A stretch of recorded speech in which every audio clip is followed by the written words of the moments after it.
टूटता बांध, जागता गांव। हरे भरे खेतों और मिट्टी की सौंधी खुशबू से भरा एक छोटा सा गांव था, रामपुरा। गांव की एक तरफ पुरानी रेलवे पटरी थी, जहां से दिन में 2-3 ट्रेनें गुजरती और बच्चों के लिए वो किसी जादू से कम नहीं थी। दूसरी तरफ चौड़ी बहती नदी थी, जिसकी धारा साल भर शांत रहती, पर बरसात में उसका मिजाज बदल जाता। उसी नदी पर गांव के पास एक बड़ा बांध बना था, जिसने कई सालों से खेतों को पानी और लोगों को सुरक्षा दी थी। गांव में रहने वाला मोहन एक सीधा साधा किसान था। उसकी सुबह खेतों से शुरू होती और शाम चूल्हे की आंच के पास खत्म। उसकी पत्नी सरिता और 8 साल का बेटा सोनू उसकी दुनिया थे। गांव के लोग एक दूसरे के दुख सुख में साथ रहते थे। हर शाम रेलवे पटरी के पास बच्चे खेलते और बड़े लोग बैठकर बातें करते। उस दिन भी आसमान साफ था, हल्की हवा चल रही थी और खेतों में धान की बालियां झूम रही थीं। पर शाम होते होते मौसम का मिजाज बदलने लगा। दूर आसमान में काले बादल छा गए, हवा तेज हो गई और पेड़ों की शाखाएं झुकने लगी। मोहन ने आसमान की ओर देखा और बोला, लगता है आज जोर की बारिश होगी। सरिता ने जल्दी जल्दी घर के बाहर रखे अनाज के बोरे अंदर खींच लिए। सोनू खिड़की से बाहर झांकते हुए बोला, पापा बारिश आएगी तो मज़ा आएगा।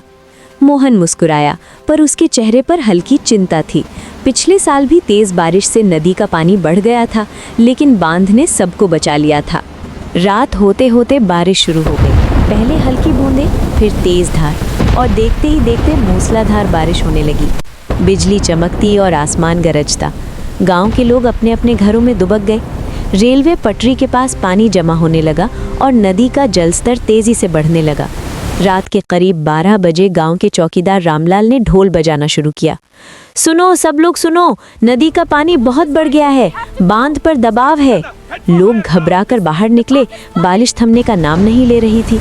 मोहन ने जल्दी से कुछ जरूरी सामान एक बोरे में भरा, कपड़े, अनाज और थोड़ा सा पैसा। सरिता ने सोनू को कसकर पकड़ा। गांव के मुखिया ने सबको पंचायत भवन की ओर जाने को कहा, जो थोड़ा ऊंचे स्थान पर था। लोग भागते दौड़ते वहां पहुंचने लगे।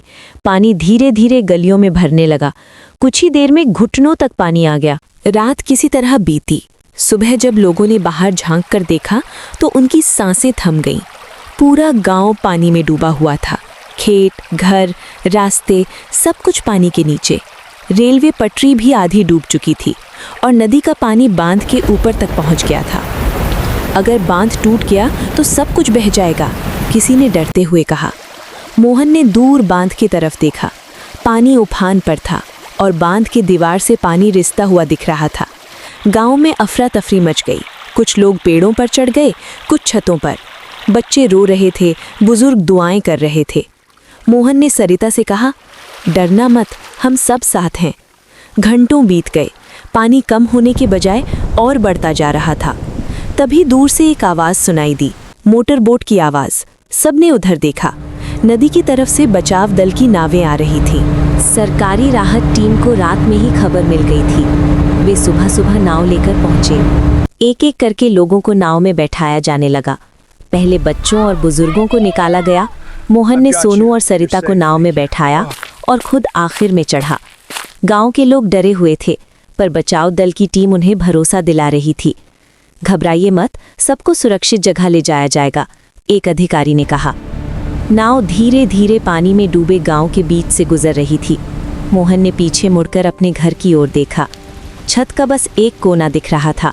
उसकी आंखें भर आईं, पर उसने खुद को संभाला। कुछ ही देर में सभी लोगों को पास के कस्बे में बने राहत शिविर में पहुंचा दिया गया। वहां खाना, दवा और रहने की व्यवस्था थी। लोग एक दूसरे को ढांढस बंधा रहे थे। गांव भले ही पानी में डूब गया था, पर लोग सुरक्षित थे। शाम होते होते खबर आई कि बांध टूटने से बाल बाल बच गया। अगर थोड़ी देर और बारिश होती तो हालात और भयानक हो सकते थे। मोहन ने राहत की सांस ली। उसने सरिता और सोनू को गले लगाया। घर फिर बन जाएगा, उसने कहा, पर जान बच गई, यही बहुत है।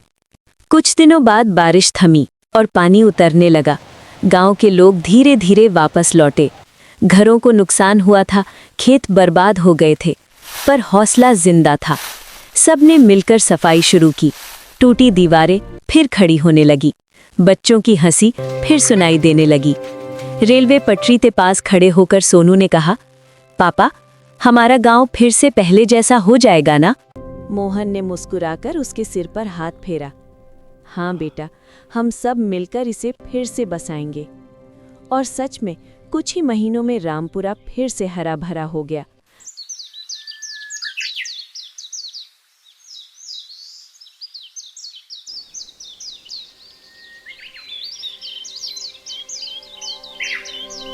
बांध की मरम्मत हुई, नदी शांत हुई और लोगों के दिलों में एक नई ताकत आ गई।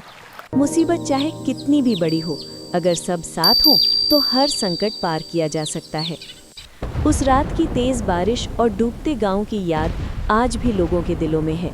पर उससे बड़ी है वो सुबह जब बचाव दल की नावें आईं और उम्मीद की किरण लेकर पूरे गांव को सुरक्षित किनारे तक ले गईं। अंत में वो बोले, लाइक सब्सक्राइब नहीं किया?